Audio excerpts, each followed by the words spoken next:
चलिए कक्षा को शुरू करते हैं।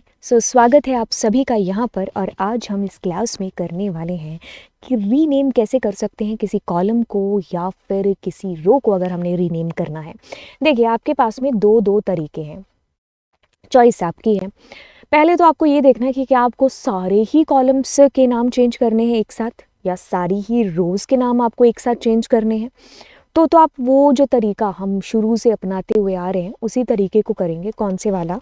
ये वाला जो हम अभी यहाँ पर करने वाले हैं। बेसिकली इसको हटा दें, ये हमारी लास्ट क्लास में ड्रॉप हुआ था। एक सेकेंड।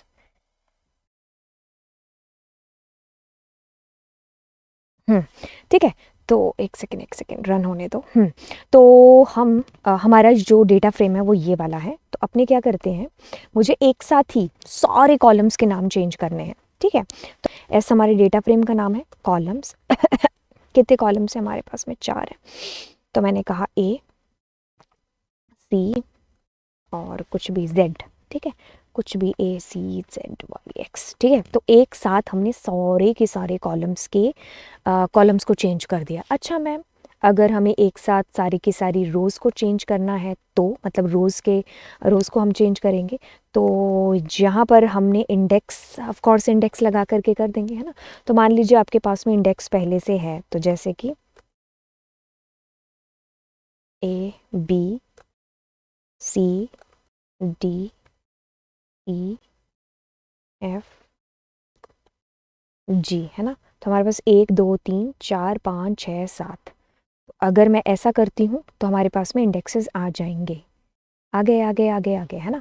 तो आप इसको वैसे नीचे भी लिख सकते थे, ऐसा करके भी लिख सकते थे, S डॉट। ठीक है, तो ऐसा करेंगे तो भी कूल है, राइट, तो भी सुपर कूल है। और अगर मैंने मान लीजिए यहाँ पर इंडेक्सेस पहले से लगा रखे हैं और अब मैं चेंज करना चाहती हूँ यहाँ नीचे आकर के एक साथ सबको, तो मैं ऐसा भी कर सकती हूँ। ठीक है, तो ये तो हुआ एक साथ चेंज करने का फंडा का तरीका, राइट। ठीक है, अब हम आते हैं मुद्दे की बात पर कि हमें एक साथ नहीं करना है चेंज। हम चाहते हैं कि हम इंडिविजुअली एक एक को जा करके चेंज करें या किसी किसी को बीच में से चेंज करें। जैसे कि हमारा डेटा फ्रेम हम देखते हैं और एक बार इसको हटाएं और इसको लगाएं। ठीक है, अब हम पहले कॉलम्स के तरफ देख लेते हैं। हम चाहते हैं कि नेम को ना स्टूडेंट नेम रखा जाए और मार्क्स को पॉइंट्स रखा जाए, ऐसा हम चाह रहे हैं, बाकी हमें नहीं चेंज करने हैं। ठीक है, तो ऐसे केस में हम यूज़ करते हैं यहाँ पर रीनेम नाम के फंक्शन को। ठीक है, तो अब इसमें हमने लिख दिया कॉलम्स, और कॉलम्स के अंदर आपको डिक्शनरी यूज़ करनी है। यहाँ पर पुराने कॉलम का नाम, पुराना क्या है? नेम, और नया आपने रखना है एस नेम।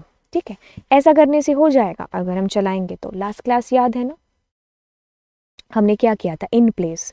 तो यहाँ पर भी हमें इन प्लेस का यूज़ करना पड़ेगा ताकि हम अपने नए डेटा, जो हमारा डेटा फ्रेम है उसके अंदर हम जा कर के एक्चुअल में चेंज कर पाएँ, है ना। तो इन प्लेस क्या किया था हमने? ट्रू किया था। तो सेम चीज़ आपको यहाँ पर करनी पड़ेगी। ठीक है, तो अभी अभी अभी अभी आ जाओ आ जाओ आ जाओ आ जाओ।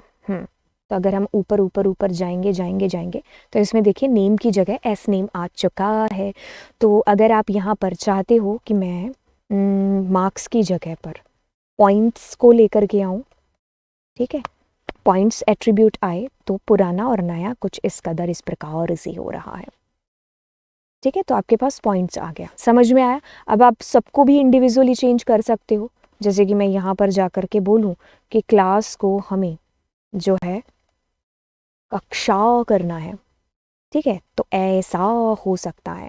तो अगर आपको सारे ही करने थे तो वो पुराने वाला तरीका, वो स्कूल तरीका है ना, वैसा कर सकते थे। अब ये वाला तरीका तब हमारा ज़्यादा मतलब अच्छा निकलता है या अच्छा होता है जब हमें एक आधे को या दो चार को चेंज करना होता, सबको नहीं करना होता। सबके लिए हम वही पुराने वाला मेथड यूज़ कर रहे होंगे। ठीक है, तो ये कॉलम्स के लिए हुआ। अब यहाँ पर ऐसा है कि अगर आप कॉलम्स यहाँ नहीं लिखते हो तो ये बाय डिफ़ॉल्ट रो के लिए काम करता है। ठीक है, अब इसमें इसने कोई भी चेंज आपके पास देखिए नहीं किया है, खैर आपको एरर नहीं दी है, दैट्स सरप्राइजिंग। बट इसके अंदर अगर आप कॉलम्स करना चाहते हो तो what you need to do, you need to give access 1।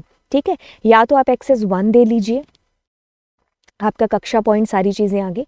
या तो आप एक्सेस 1 दे लीजिए कॉलम्स के लिए, और या फिर आप ये स्टार्टिंग में कॉलम्स लिख दीजिए। दोनों में से कुछ भी कर सकते हो। अगर एक्सेस 1 दिया है तो कॉलम्स देने की ज़रूरत नहीं है, कॉलम्स लिखा है मतलब दोनों में से कुछ भी कर सकते हो। ठीक है, अब हम करते हैं रो को चेंज। अब हम इसको एक बार कंट्रोल एक्स ही करेंगे क्योंकि इसकी ज़रूरत हमें दोबारा पड़ सकती है। कंट्रोल एक्स किया। अब मैं यहाँ पर कहती हूँ कि मुझे ए नाम की जो रो है ना उसको 10 बनाना है, और जो डी नाम की रो है ना उसको मुझे 90 बनाना है। ठीक है, तो अब अगर हम करते हैं तो ए और डी की जगह आप ये पा रही होंगे कि देखिए हमने चेंजेस कर दिए। ठीक है, हमने चेंजेस कर दिए, राइट।